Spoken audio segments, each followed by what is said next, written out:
Lesson 6 trigonometryல first ஃபார்முலாஸ்லேருந்து start பண்ணலாம். இதை நீங்கள் பார்த்து வச்சுருந்தீங்க அப்படின்னா சம் ஒர்க் அவுட் பண்ண ஈஸியாக இருக்கும். கவனிங்க, sine theta, cos theta, tan theta, cosecant theta, secant theta, cot theta. இது வந்து ஒன்றுக்கு ஒன்று ரெசிப்ரோக்கலாக வரும். ஓகேவா? இப்போ சைன் தீட்டா அப்படின்னா கொசிக்கனுக்கு சைன் வந்து கொசிக்கனுக்கு ரெசிப்ரோக்கல், அதாவது ஒன்றுக்கு ஒன்று தலைகீழி. சைன் தீட்டா அப்படின்னா 1 கொசிக்கன் தீட்டா, கொசிக்கன் தீட்டா அப்படின்னா 1 சைன் தீட்டா அப்படின்னு நம்ம நோட் பண்ணிக்கலாம். அப்படின்னா தேவைப்பட்டால் நோட் பண்ணிக்கலாம். அதே மாதிரி காஸ் வந்து காஸ் தீட்டா வந்து சீக்கன் இருக்கு இல்லையா, சீக்கனோட ரெசிப்ரோக்கல். அதே மாதிரி சீக்கன் வந்து காசுக்கு ரெசிப்ரோக்கல். சைன் தீட்டா அப்படின்னா 1 கொசிக்கன் தீட்டா. அப்போ 1 கொசிக்கன் தீட்டா வந்துச்சு அப்படின்னா நம்ம சைன் தீட்டா நோட் பண்ணிக்கலாம். அதுவே 1 இது இந்த சைடு போய் இந்த சைடு வந்துச்சுன்னா பார்த்துக்கலாம் என்ன கிடைக்கும், இது ஒரு ரெசிப்ரோக்கல் தானே. அப்போ கொசிக்கன் தீட்டா அப்படின்னா 1 சைன் தீட்டா அப்படின்னு எழுதிக்கலாம். அதே மாதிரி காஸ் தீட்டா அப்படின்னா 1 சீக்கன் தீட்டா அப்படின்னு எழுதலாம். அதே மாதிரி டேர்ன் தீட்டா அப்படின்னா 1 காட் தீட்டா அப்படின்னு எழுதிக்கலாம்.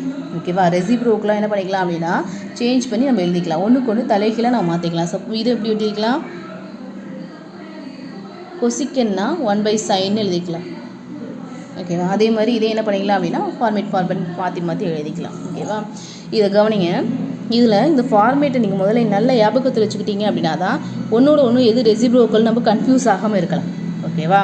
கவனிங்க, ஒரு நல்ல சைனாக இருந்த பொண்ணு காசு இல்லாமல் ஃபேஸ் எல்லாம் டேர்ன் ஆகி கோச்சிக்கிட்டு சீக்கு வந்து காட்டுக்கு போயிட்டாங்க அப்படின்னு ஞாபகத்தில் வச்சுக்கோங்க.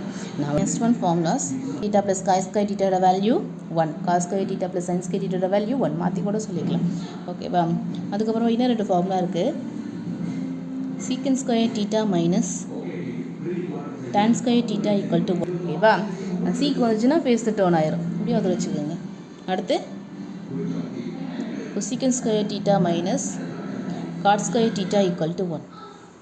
கோச்சுக்கிட்டு காட்டுக்கு போயிட்டேன், அப்படி அதில் வச்சுக்கிட்டீங்க அப்படின்னா கொஞ்சம் ஈஸியாக இருக்கும். ஓகேவா? அவ்வளோதான். வேறு என்ன ஃபார்முலா வரும் அப்படின்னா tan theta equal to sine theta by cos theta. அப்போ டேர்னுக்கு அப்புறம் என்னது, காட்டு.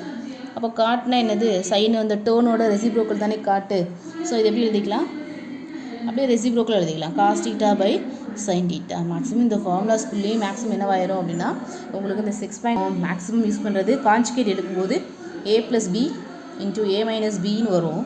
அதே வேல்யூ சேம் வேல்யூ ப்ளஸில் ஒன்று வரும், மைனஸில் ஒன்று வேல்யூ இன்ட்டில் வரும்போது அது எப்படி எழுதிக்கும் அப்படின்னா a² - b² அங்கங்கே எழுதுகிற மாதிரி வரும். மேக்ஸிமம் வேறு எந்த ஃபார்முலாவும் நமக்கு யூஸ் ஆகாது. இது கொஞ்சம் நினைவில் வச்சுட்டோம் அப்படின்னா கொஞ்சம் ஈஸியாக சம்மும் ஒர்க் அவுட் பண்ணலாம்.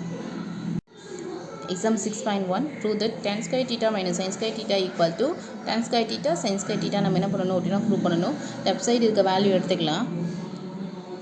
tan square theta minus sin square theta equal to நம்ம ஆன்சர்லேயே tan square வருது. ஸோ tan square theta நம்ம அப்படியே வச்சுக்கலாம். Minus sin square theta by நம்ம என்ன பண்ண போகிறோம் அப்படின்னா ஒரு நம்ம கேன்சல் பண்ணிட்டோம் அப்படின்னா அந்த சைன் ஸ்கொயர்டாக இப்படியே இருக்கும். நம்ம டேர்னுக்கு சேஞ்ச் ஆகிறதுக்காக ஒரு காசை மல்டிபிள் பண்ணி டிவைட் பண்ணுறோம். ஏன் அப்படின்னா நமக்கு டேர்ன் தீட்டா அப்படின்னா சைன் பை காசுன்னு தெரியும். ஸோ இங்கே சைன் ஸ்கொயர்டு இருக்குது. ஸோ நம்ம ஒரு காஸ் ஸ்கொயர்டாக மல்டிபிள் பண்ணி இந்த டேர்ன் ஸ்கொயர்டாக மாற்றுறதுக்காக ஒரு காசை மல்டிபிள் பண்ணி டிவைட் பண்ணியிருக்கோம். ஓகேவா? இப்போது tan square theta minus sine square theta by cos square தீட்டாவோட வேல்யூ என்னது அப்படின்னா டேர்னு. அப்போ tan square theta cos square theta. இதுலேருந்து டேர்ன் ஸ்கொயரை காமனாக நம்ம வெளியில் எடுத்துட்டோம் அப்படின்னா இங்கே இன்ட்டில் 1 இருக்குதுன்னு அர்த்தம். ஓகேவா? இது இன்ட்டில் 1 இருக்குதுன்னு அர்த்தம். tan ஸ்கொயர் வெளியே எடுத்துட்டோம் அப்படின்னா பேலன்ஸ் என்ன இருக்கும், இங்கே 1. இதில் டேர்ன் ஸ்கொயர் எடுத்துட்டா பேலன்ஸ் என்ன இருக்கும், இங்கே காஸ் ஸ்கொயர் தீட்டா. ஓகேவா? நமக்கு என்ன ஃபார்முலா தெரியும், sine square theta plus cos square theta equal to 1ன்னு தெரியும். ஓகேவா? இங்கே என்ன வேல்யூ இருக்குது, 1 - காஸ் ஸ்கொயர் இருக்குது. இந்த ப்ளஸ் காசு இங்கிட்ட வச்சுன்னா என்னவாயிரும் அப்படின்னா மைனஸ் காசு ஆயிரும். அப்போ sine square theta equal to 1 - cos square theta. இப்போ இந்த 1 - காஸ் ஸ்கொயர் தீட்டாக்கு பதிலாக என்ன எழுதிக்கலாம், சைன் ஸ்கொயர் தீட்டா.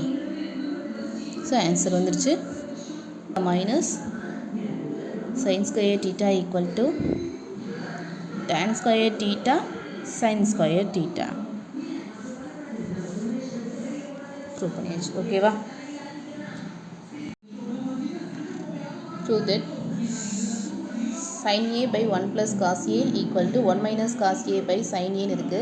ஸோ நம்ம லெஃப்ட் சைடு எடுத்துகிட்டு ரைட் சைடு என்ன பண்ணலாம் அப்படின்னா ஆன்சர் கொண்டு வரலாம். ஸோ லெஃப்ட் சைடு வேல்யூ என்ன இருக்குது அப்படின்னா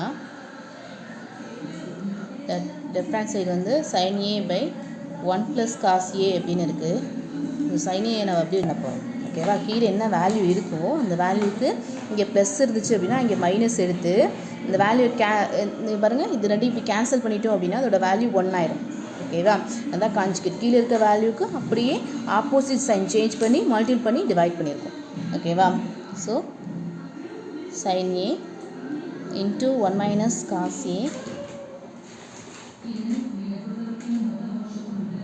by 1 plus cos a into 1 minus cos a இருக்குது.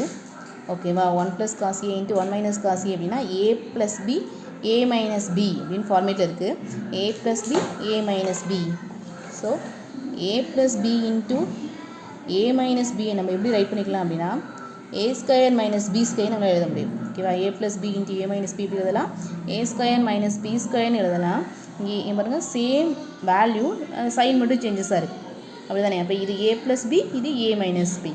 அப்போது ஃபஸ்ட்டு இருக்க வேல்யூ இது a, செகண்ட் இருக்க வேல்யூ இது b. ஓகேவா, அப்போ ஏயோட வேல்யூ எவ்வளவு 1 ஸ்கொயர் பண்ணால் 1 மைனஸ் பியோட வேல்யூ எதுக்கு cos a, cos a square பண்ணால் காஸ் ஸ்கொயர்டு a.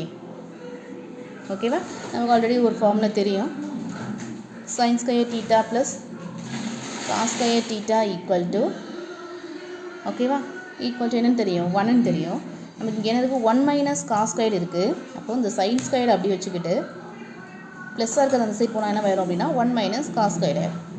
அப்போ 1 மைனஸ் காஸ் ஸ்கொயர் ஏக்கு பதிலாக என்ன எழுதலாம், சைன் ஸ்கொயர் ஏ அப்படின்னு எழுதலாம். 1 மைனஸ் காஸ் ஸ்கொயர் ஏக்கு பதிலாக sine A by 1 minus cos A by இந்த வேல்யூக்கு பதிலாக எழுதிடலாம் சைன் ஸ்கொயர் ஏக்கு. ஸோ சைன் ஸ்கொயர் ஏ இருக்குது, ஒரு சைனுக்கு ஒரு சைனை கேன்சல் பண்ணிட்டோம் அப்படின்னா பேலன்ஸ் என்ன இருக்கும், சைன் ஸ்கொயர் ஏங்கிறப்ப டபுள் சைன் ஏ இருக்குன்னு அர்த்தம். ஒரு சைன் ஸ்கொயர் ஏ, ஒரு சைன் ஏக்கு ஒரு சைன் ஏ கேன்சல் பண்ணிட்டோம் அப்படின்னா 1 minus cos A by sine A. So answer வந்து என்ன பண்ணுவாச்சு அப்படின்னா போட்டாச்சு. அப்போ sine A by 1 plus cos A, left side இருக்க வேல்யூக்கு ரைட் ஹேண்ட் சைடு ஆன்சர் கொண்டு வந்தாச்சு. ஓகேவா.